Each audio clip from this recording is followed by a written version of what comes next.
Welcome to Life Design Diaries, the podcast that gives you permission to design your best life. We're Lucy and Ross Mangini, married, entrepreneurs, and travelling the world all at the same time. There was a moment in our lives when we decided to take action rather than imagine. A decision that has led to more freedom and fulfillment than we ever would have achieved in our 9-to-5s. In this podcast, we share it all. The struggles we've faced and the lessons we've learned to firstly help you realise just how much control you have, and secondly to inspire you to design and pursue the life you want.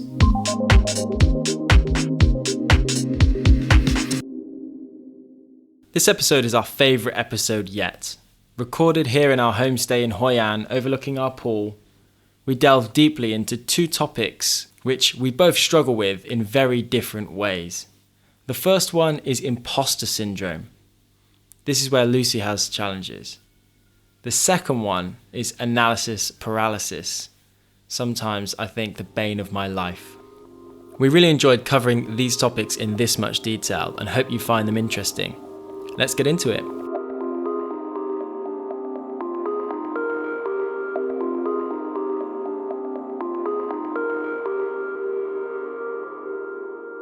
Let's talk about the subject of imposter syndrome. Now, I'm fascinated for this conversation because I think we have completely different views on this. I know it's something which you particularly wanted to talk about. It's not something which is always front of my mind, but I do understand it as well. So, well, let's just get this straight. I don't particularly want to talk about it, but we were talking about kind of topical topics, and this has been something that we've spoken about relevant. A couple of times. Yeah, okay.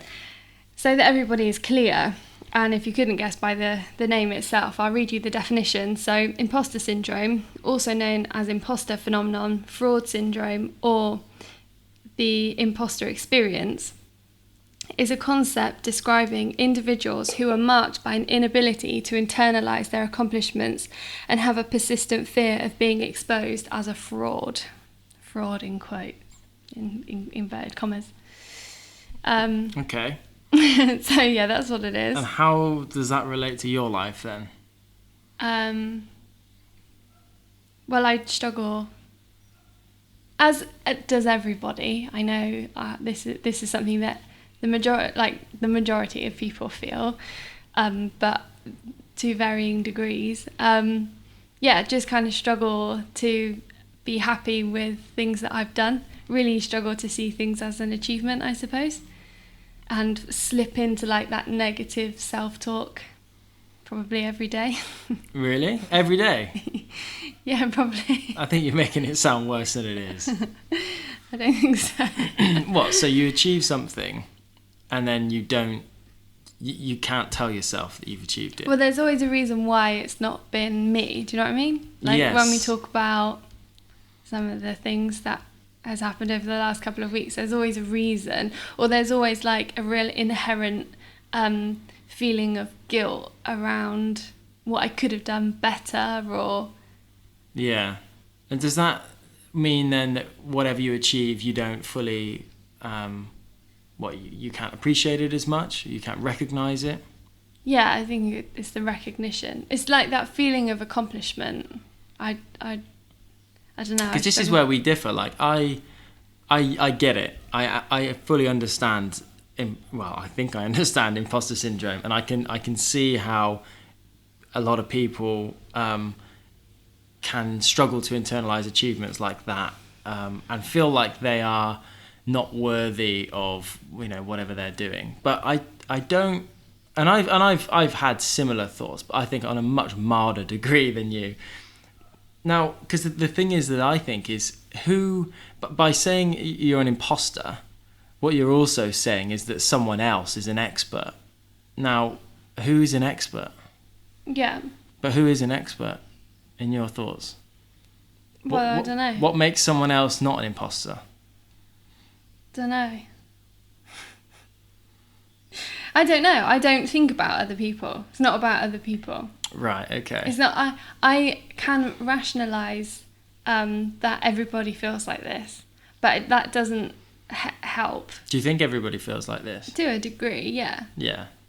But then I think that there's an element of, oh right, that feeling kind of has a name to it, so I'm one of those people. I also don't want to, I'm super aware, like when things have labels, then people are like, oh, I have that.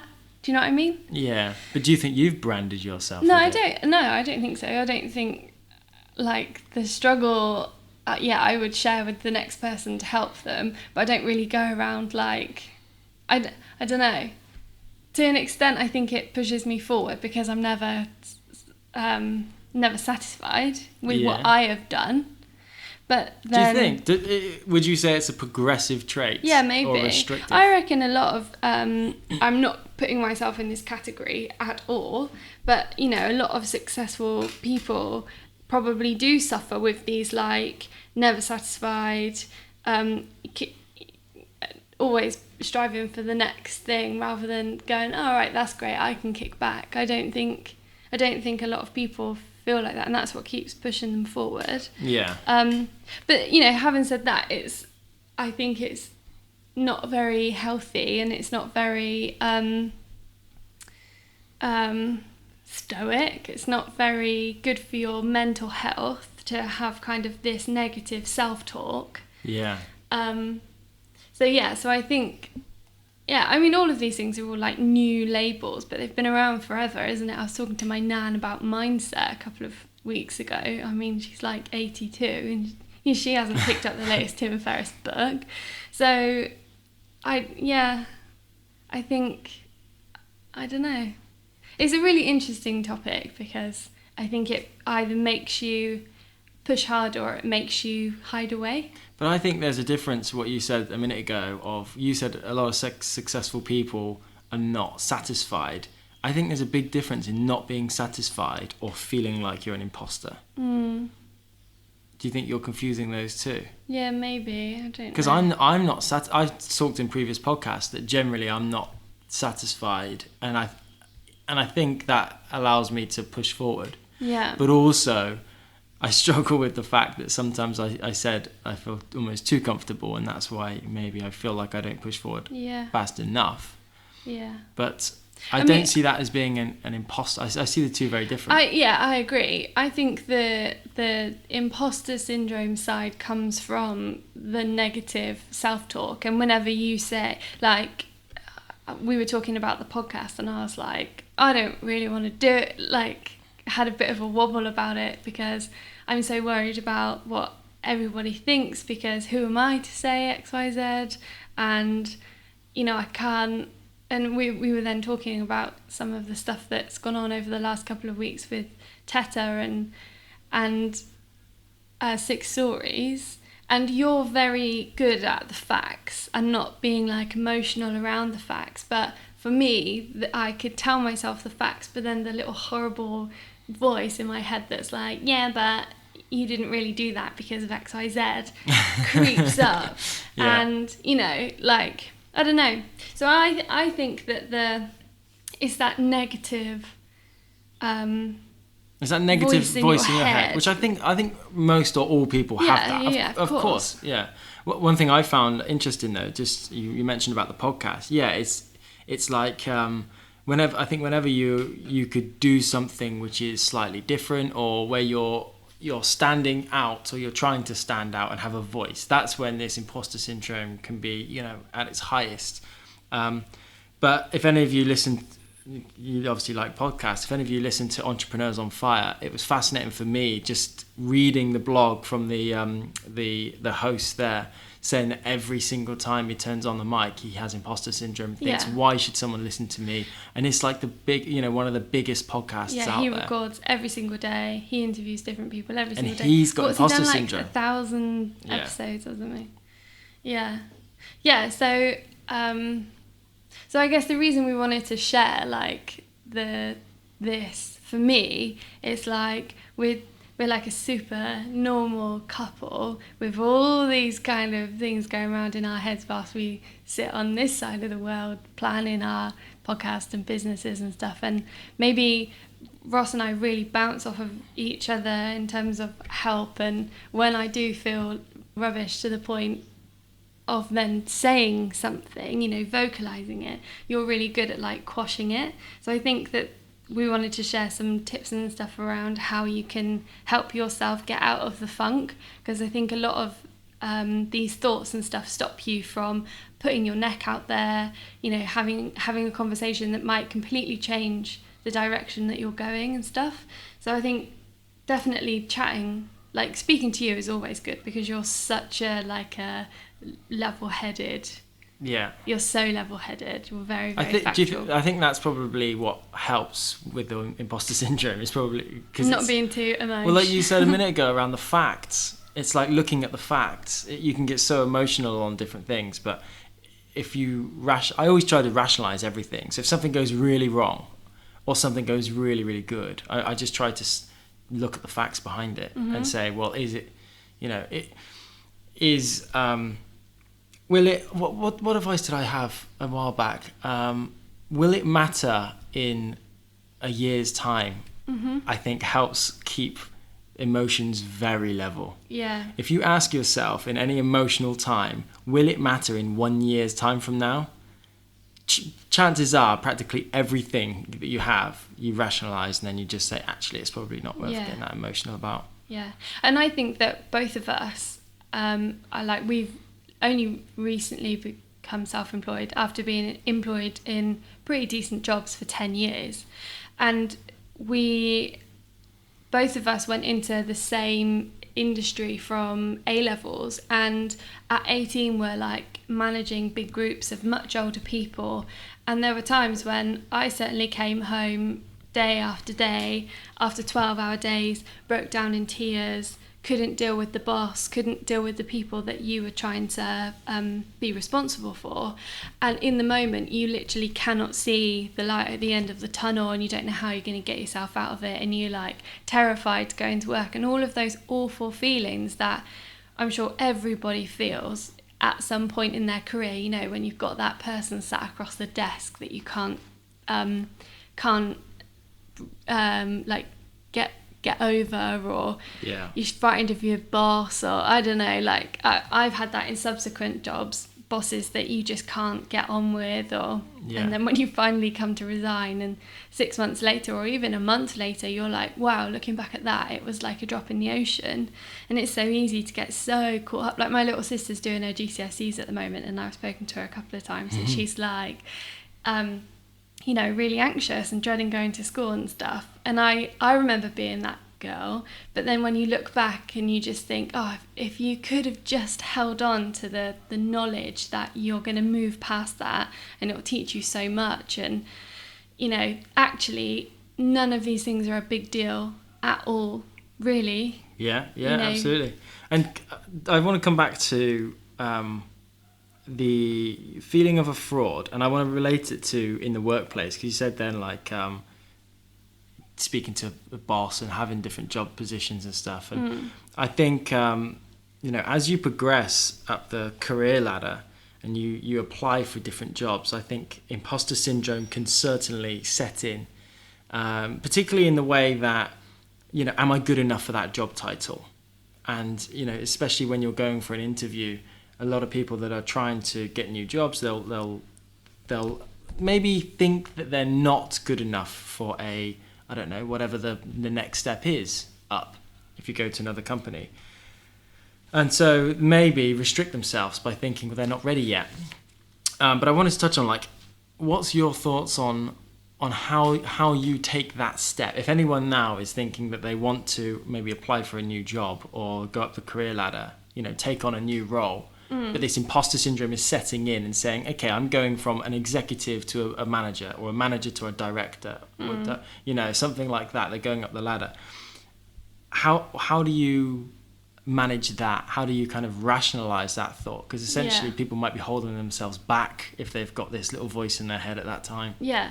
Well, I absolutely love the quote that Richard Branson, is a Richard Branson quote, which is, fake it till you make it and then move on. And I guess that probably goes hand in hand with feeling like an imposter, because I'm swanning around pretending that I know all this stuff and I don't know anything. So is it fake it till you make it and then move on? Yeah. Okay. So, you know, you can, Like, I think it's too easy to get the next job. Like, if you really, really want the next job, if you really, really want it, you can get it. Because you can go and sit in that interview, you can go and pretend, you can do your nails, you can make sure your hair's this right. is from a girl's perspective. Well, no, you can make sure I don't think you're I would do my turned out, nails as a but key you can make sure. Yeah, but your beard is groomed. Okay. You know, you can go and you can present yourself in the way that you want to present, and I think that is key. Perception to is key on an interview. Progressing, yeah. I mean, that's like interview 101, isn't it? Yeah. Make sure you don't smell. But yeah, you can do your research and sit in front of that person, be really personable, and you can 100%, if you want it, you can go and get it. I believe that. Like, But what about if you don't? But imposter syndrome might mean you don't even apply for it, Luce.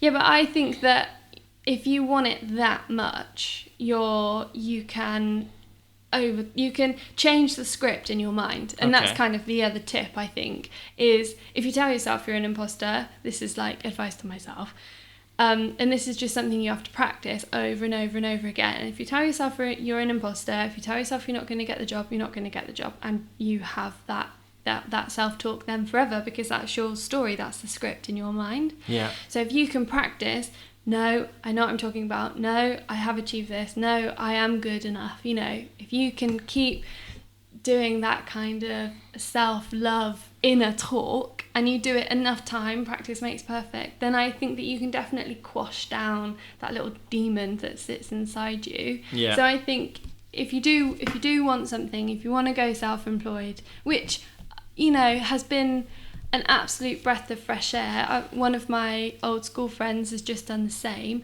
She was a teacher, and now she can go to her sister's wedding. You know, she wouldn't have been able to do that before because everything is in her control. So, you know, being employed is fantastic, but I do think that being self-employed, having the self-belief in yourself, yeah, is just like the most liberating thing ever. Okay. One of my biggest realizations that I think has helped me with this imposter syndrome and why I don't have it as much. You're mild. Well, yeah, but one of the reasons why I don't have it as much, I think, is because when I went from a very corporate job whereby I never saw, you know, would never see the senior management, you know, in the whole company. The company's got thousands and thousands of employees. Everything came down from the top, and we were just kind of, you know, told what to do and I'll play our little part. When I went from that job to a less corporate role whereby I sat opposite the CEO, I sat opposite the founder in a company that was, say, 50, 60 people big. What I realized in that experience is that the CEO, the founder of the company, had flaws. Yeah. And had a lot of flaws, and would openly admit that they had a lot of flaws. And that's not unique to that company. Every CEO, every single founder, every single person has flaws. And so if they, by that kind of thinking, they're just a few steps ahead. Yeah. They're not these untouchable people. You know, they're absolutely not. People, yeah. They're normal people, you know. Everyone goes to the toilet, I think, is like something everyone has an asshole. I can't remember who told me that, but it's true. You know, they're just normal people. You don't like that analogy. They're just normal people, and so everyone has flaws. And by that way of thinking, then how can you be an imposter? Because they might be an imposter as well. And you know? They probably are. And that's why I said right to you at the start, who is an expert? What is an expert? There's no such thing as an expert. I mean, obviously you can have a good level of knowledge and come across as an expert. But if you're looking at things negatively with self-doubt, you know, you can very much try and rationalize it by thinking, well, actually the people that are ahead of you, well, they've got flaws as well. So there's no separation other than they've put themselves out of their comfort zone, they've learnt more, and they've decided to go for it. And I think that's the key thing, is that when you have imposter syndrome, you have to go for it. You have to get out of that funk, like you said, positive self-talk, etc., rationalising it, and ultimately have to push yourself through, don't you?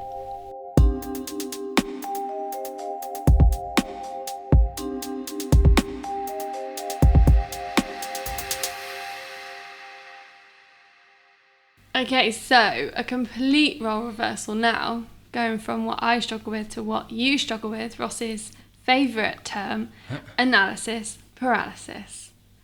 I'd say it's not my favourite term. I hate the term. Yeah, but you say it a lot. Yeah, well, I only heard it a few months back, but since I heard it, it was like it kind of coined where, you know, the challenges that I had, really. Mm-hmm. And it was great, actually, to put a label on it, just like you in Imposter Syndrome is labelling it.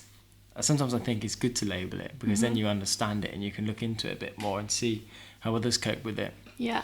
So for me, analysis paralysis is basically just being stuck over analysing things.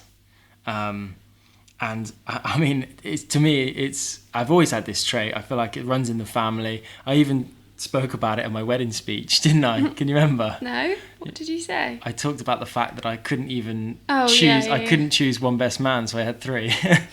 So, in regards to business, the kind of key areas where I think this comes in is when I'm thinking about what to do, what's the next step, and I'm just over analyzing it, because I'm trying to think of all of the different scenarios that come on the back of different decisions, and kind of trying to weigh them up. Yeah, I think that you really struggle with what's the best. Like, all of our mates laugh when we go out for dinner because Ross is the last one to choose on the menu what he wants, because he's so worried about making the wrong decision. Or no, you're not worried It's about FOMO. making the wrong decision. You're worried that you won't make the best decision, and there's a difference in that, I think. That's true. You're really worried that you're going to miss out. Yeah, you've got FOMO. There's but such a really good book and TED Talk about everything. this, which is The Paradox of Choice, and it just sums it up so well. If anyone hasn't seen it, we'll link to the show notes, but just a quick summary of the talk. He talks about buying jeans, and back in the day, you know, years ago, you would just have one type of jean, and you would just pair of Levi's, and you would just pick your waist size. That was it. And you would just go into the shop, buy your jeans, walk out of the shop. You would feel happy. You would feel like you've achieved something. You've bought your jeans. Now, if anybody has been jean shopping with Ross, they will know it's like... Well, it takes multiple times. It's punishment. Yeah. Hence why I never buy jeans that often. But now, you know, obviously now you go into a shop, there's multiple shops, first of all, and then you can choose what different type of cut you want, whether it be boot cut, straight leg, you know, skinny jeans. Kick flare. And then you've got all of the different styles on top of that. So you end up, you know, having so much choice that it completely restricts your ability to make a choice, because you think, actually, what if I don't pick the best pair? And all that does is leaves you feeling unsatisfied, even when you make your choice, because you think, actually, there could have been a better jean out there, to use that example. Obviously, the restaurant example is also very, very prominent. And it's prominent in business. You know, what's the next step to make? What do I want in terms of job? What do I want in terms of next move to make? Now we're on this entrepreneurial journey. What's the next startup we want to go into? How do you what's market the next move? this podcast? Do you do paid advertising? Yeah. What's the story behind it? How do we define that? Where do we go? You know, there's just so much to analyze. Well, yes, like limitless choice. But there always is. So, but analysis paralysis is when you're stuck in that. Yeah. And so over the years, I've sort of researched the subject, looked into it, and tried to find different routines, different habits that I can adopt to help me in this. Why are you laughing? Because Ross has this ongoing joke whenever we sit down to do the podcast where he does the Tim Ferriss introduction. Tease out the habits and routines. That's what you just said. Tease out the habits and routines. Yeah, I did a pretty good Tim Ferriss impersonation. Where were we? Were you right there? I reckon you should do it. No, and save that for another episode. But so looking at different ways in which to help me, make decisions, and I think they're quite simple things. Really, they're not massively in depth. I think one key thing is movement actually getting out of your funk and doing something.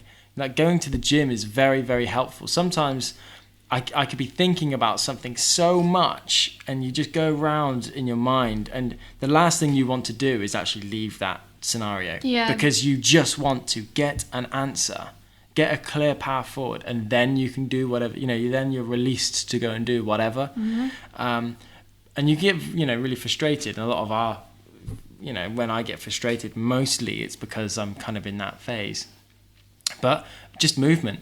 I think when an absolute recommended thing that I would do if you're sort of feeling like you're stuck and don't know the way forward and want more time to think about stuff, and just get a clear mind, and you're still at work, is just get out at lunchtime. Yeah, that was a massive thing for you, wasn't it? It was actually? huge. Yeah. It was huge because I wanted to start my business. I was thinking about what to do.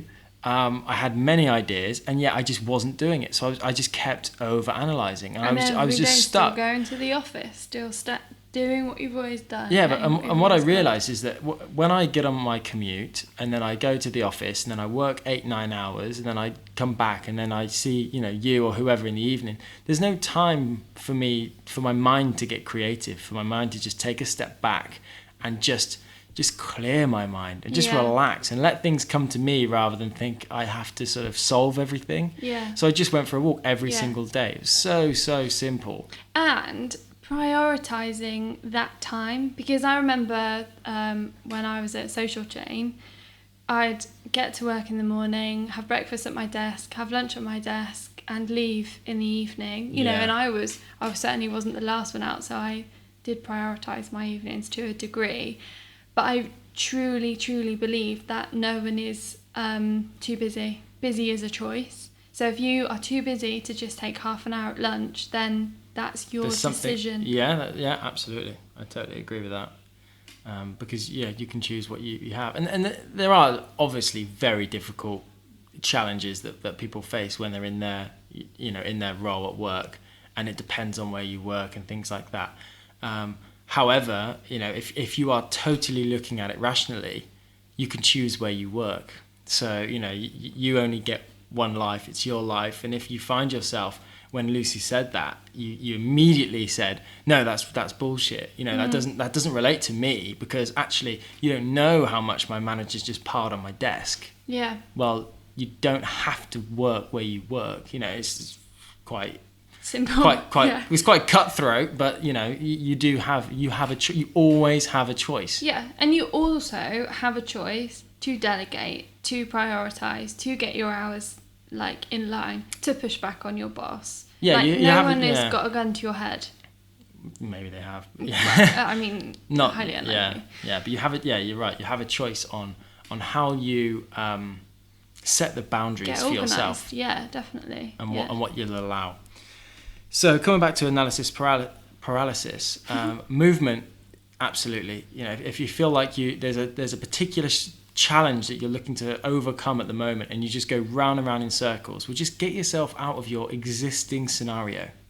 If you're always trying to solve it whilst you're at home in the evening, then go somewhere else. If you're always trying to solve it whilst you're at work, sat at your desk at lunchtime, then go for a walk, go to the gym, just change your scenario and just move your body. Yeah. I think it makes a big difference. Obviously, the science behind it, releasing the endorphins, getting the blood up to your brain. It's all like a science, as well as giving your mind time to have 5 minutes. Exactly. And when I really started looking into it and researching it, ever wonder why everyone's great ideas come when they're in the shower? Yeah, or on the toilet. It's no...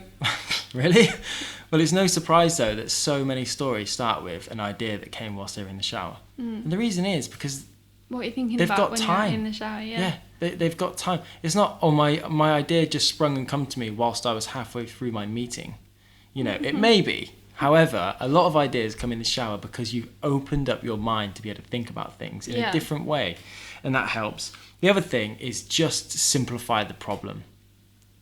And talk it through. We do a lot of talking through, don't we? So you kind of, where I come to you to hoax the mosh, you come to me like, well, I've been doing this research, and I'm like, Ross, let's just break it down, shall we? You know? Yeah, that's true. Voicing it out. Yeah, definitely, because you can get so locked in your head, if for both, you know, emotional feelings and for over complicating things, that you just go round and round and round in all of these cycles. But actually, if you just chat to someone that has a fresh pair of ears, a fresh pair of eyes to look over something, or someone that may have done something mildly similar, then they can go, well, here's my take. Yeah, so and true. Sometimes that can just release all of that confusion in your mind. Writing it down is also very good. If you haven't got someone straight there, just get it down on paper helps. Yeah. And just try to simplify it.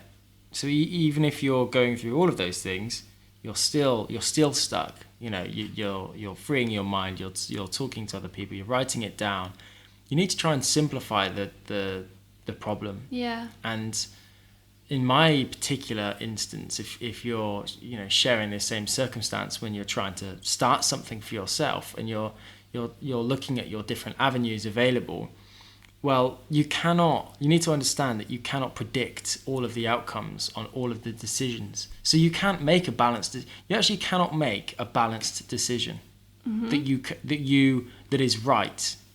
You can't make the right decision because there's no, you know, you don't know what the right, but you don't know what, no, what I mean is you don't know what the right decision is. There is no such thing as the right decision. There is only a decision. So you just have to go with a decision that feels better than the other one. Because there are no rules.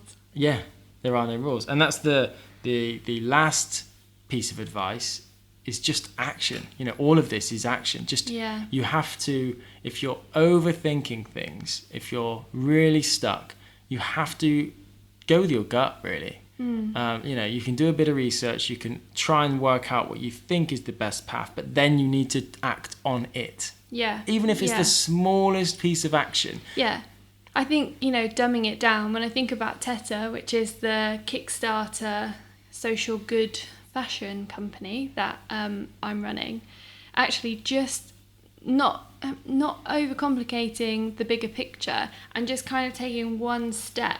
Like, what's the next thing logically that I have to do? So the next thing is shipping.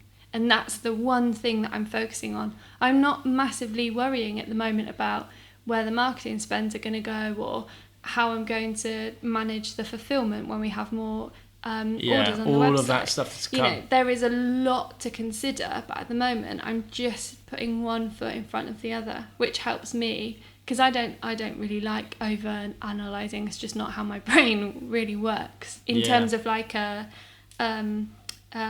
intellectual way, I guess. Yeah. No, you're right. Just focus on the next step. And actually, one thing that I would have done, which I think now on reflection is a mistake, is there would have been a particular challenge in my mind. So again, coming back to I want to do something, you know, how do I get started? Which is the right path? What I would have done is consumed a lot of content. So I would have read books. I would have listened to podcasts. Retrospectively, the problem that I had there, where that was wrong, is that by doing that, I felt like it was progress.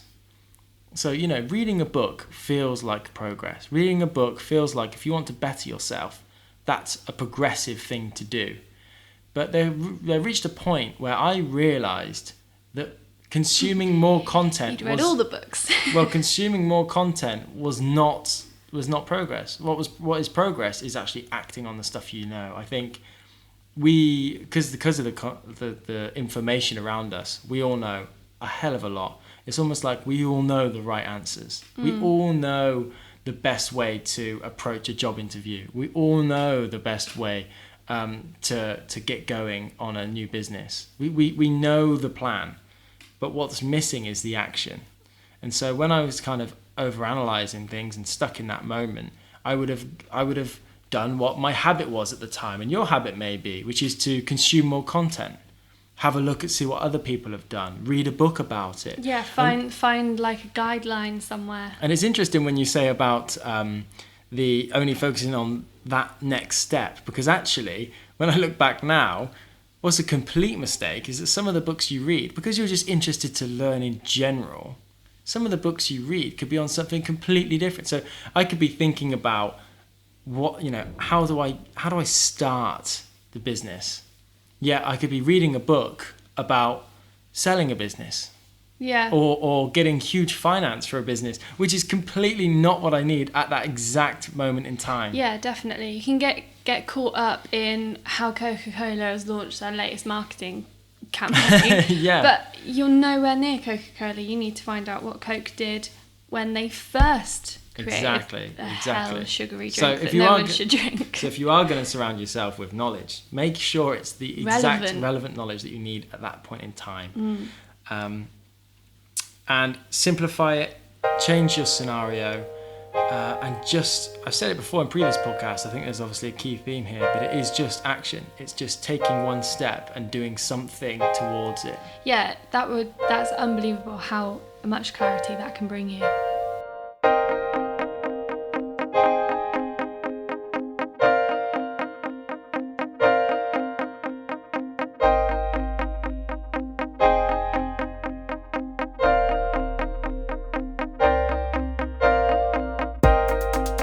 Thank you so much for listening to this episode, and thank you for the reviews and response we've had so far. We've been overwhelmed with the feedback that we've got on this podcast. If you want more in-depth show notes, head over to our shiny new website, lifedesigndiaries.com and .co.uk, where we've got transcripts of the podcast as well as more material that you might find interesting. So until next time, thank you very much.